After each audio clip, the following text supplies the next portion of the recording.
In Congress, July 4, 1776, the unanimous declaration of the 13 United States of America.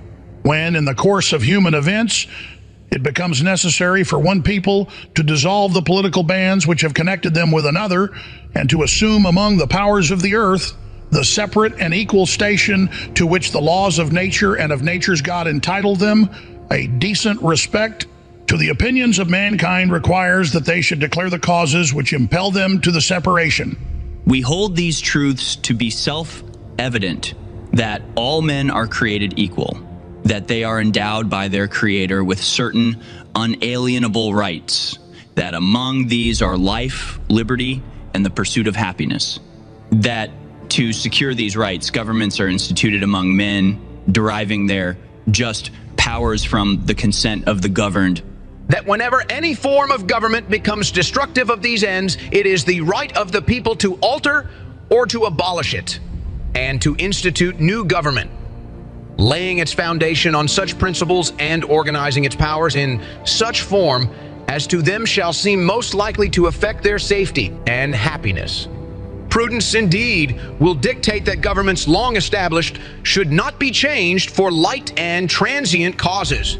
And accordingly, all experience hath shown that mankind are more disposed to suffer, while evils are sufferable, than to right themselves by abolishing the forms to which they are accustomed.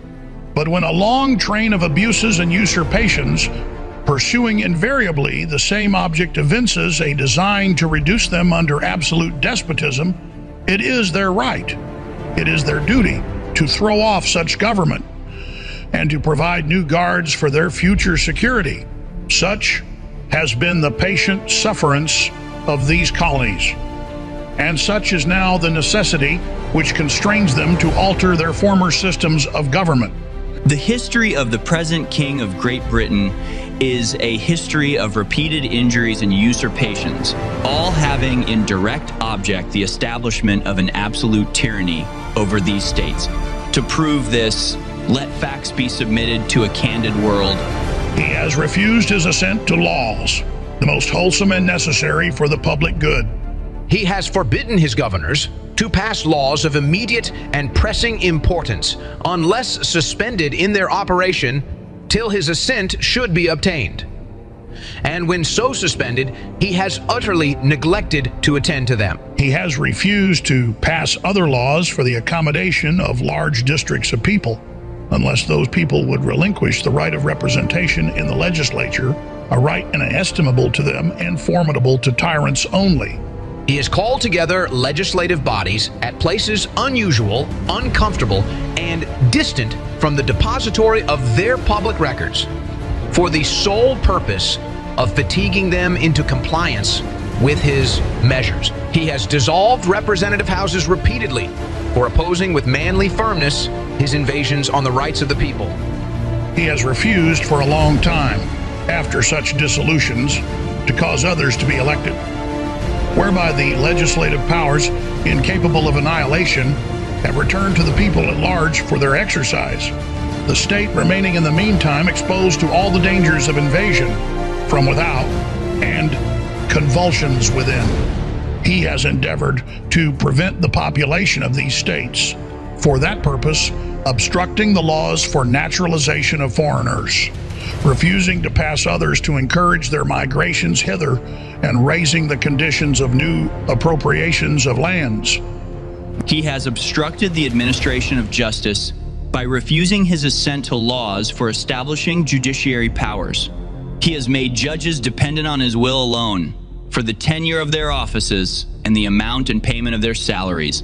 He has erected a multitude of new offices and sent hither swarms of officers to harass our people and eat out their substance.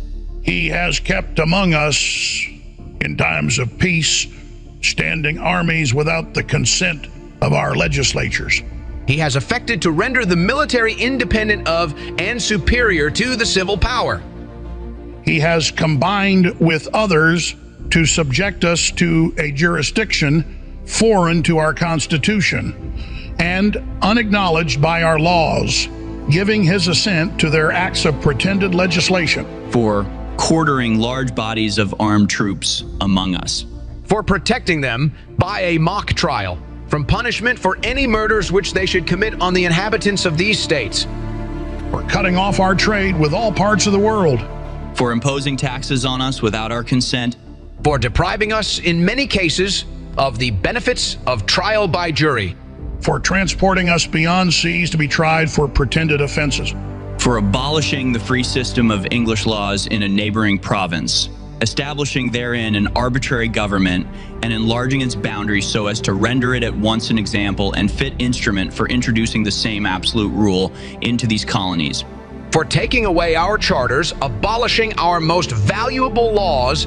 and altering fundamentally the forms of our governments, for suspending our own legislatures and declaring themselves invested with power to legislate for us in all cases whatsoever. He has abdicated government here by declaring us out of his protection and waging war against us. He has plundered our seas, ravaged our coasts, burnt our towns, and destroyed the lives of our people. He is at this time transporting large armies of foreign mercenaries to complete the works of death, desolation, and tyranny already begun with circumstances of cruelty and perfidy scarcely paralleled in the most barbarous ages and totally unworthy the head of a civilized nation.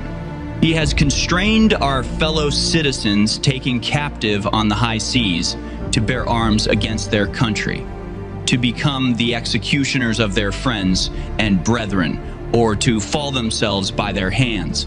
He has excited domestic insurrections amongst us and has endeavored to bring on the inhabitants of our frontiers the merciless Indian savages whose known rule of warfare is an undistinguished destruction of all ages, sexes, and conditions. In every stage of these oppressions, we have petitioned for redress in the most humble terms. Our repeated petitions have been answered only by repeated injury. A prince whose character is thus marked by every act which may define a tyrant is unfit to be the ruler of a free people. Nor have we been wanting in attentions to our British brethren. We have warned them from time to time of attempts by their legislature to extend an unwarrantable jurisdiction over us. We have reminded them of the circumstances of our immigration and settlement here. We have appealed to their native justice and magnanimity, and we have conjured them by the ties of our common kindred to disavow these usurpations, which would inevitably interrupt our connections and correspondence. They too have been deaf to the voice of justice and of consanguinity. We must therefore acquiesce in the necessity, which denounces our separation, and hold them, as we hold the rest of mankind, enemies in war, in peace, friends. We, therefore, the representatives of the United States of America in General Congress, assembled, appealing to the Supreme Judge of the world for the rectitude of our intentions, do, in the name and by authority of the good people of these colonies, solemnly publish and declare that these united colonies are, and of right ought to be, free and independent states, that they are absolved from all allegiance to the British Crown, and that all political connection between them and the state of Great Britain is and ought to be totally dissolved, and that as free and independent states, they have full power to levy war, conclude peace, contract alliances, establish commerce, and to do all other acts and things which independent states may of right do. And for the support of this declaration, with a firm reliance on the protection of divine providence, we mutually pledge to each other our lives, our fortunes, and our sacred honor.